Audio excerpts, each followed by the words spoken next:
Alleluia, alleluia, alleluia. Alleluia, alleluia,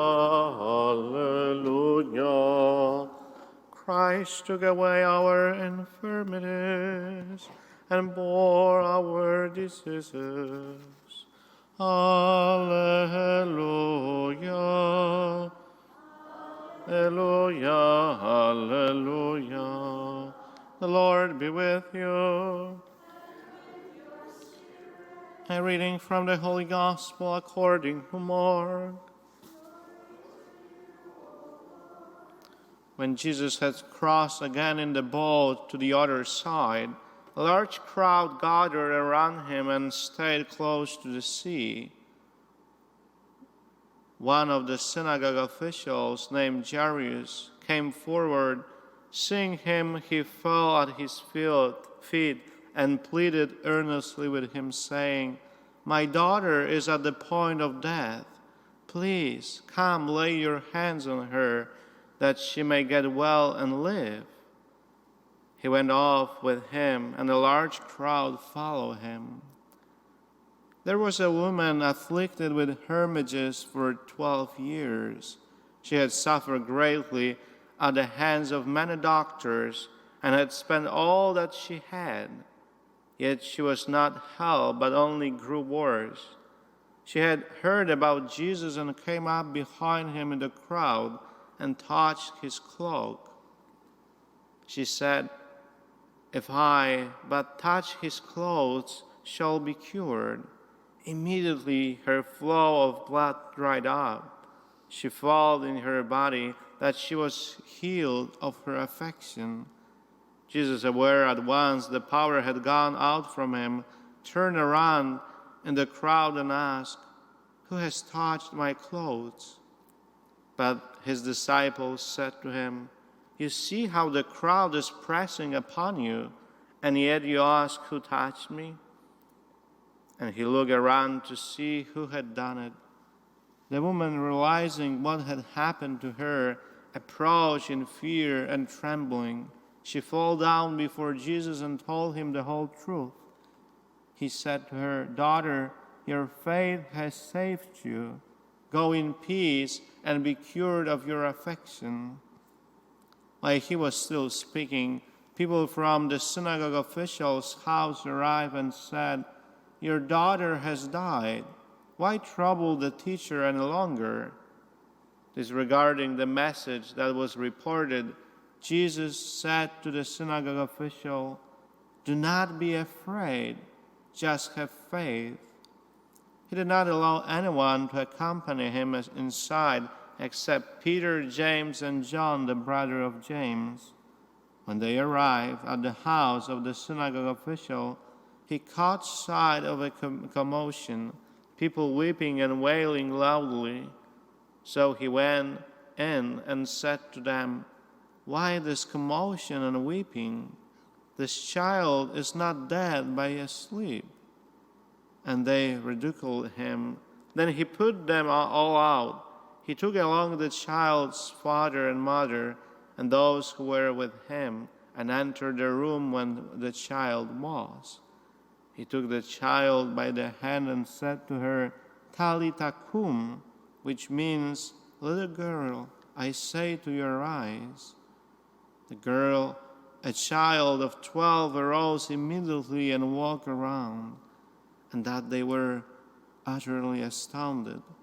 He gave strict orders that no one should know this, and said that she should be given something to eat. The Gospel of the Lord.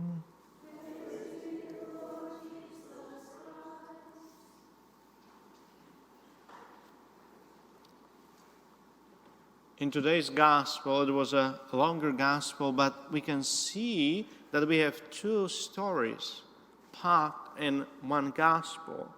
The first story is about that woman, and the second one is about that child.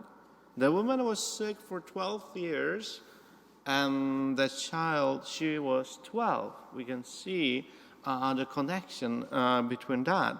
But other than that, that woman was sick for 12 years. But the problem for her was that she was unclean. Because of that blood, she was always unclean, and she wasn't able to enter the synagogue. And that was a tragedy for her.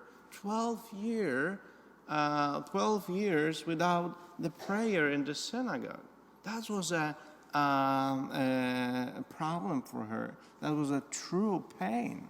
She was poor, as we heard that in the gospel, that she gave everything to the doctors. She gave all her money to the doctors. So she was poor. She was alone, and she was unable to enter the church, the synagogue. And then Jesus, then she touched Jesus Christ and she was cured. But Jesus Christ stressed her faith. Your faith have saved you. And because of her faith, she approached Jesus Christ. And the same with Jairus. He asked Jesus Christ because of his faith. And we can see that all different people were following Jesus Christ in that gospel. Different characters, different people, different part of society. But they were following him because of that very reason, that he was the healer, that he was God, that they saw something unusual.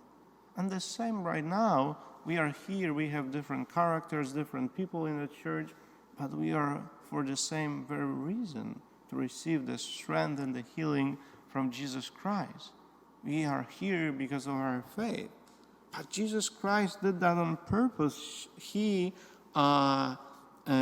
acknowledged her faith. Your faith have saved you. And Jesus Christ knew at once who touched his clothes.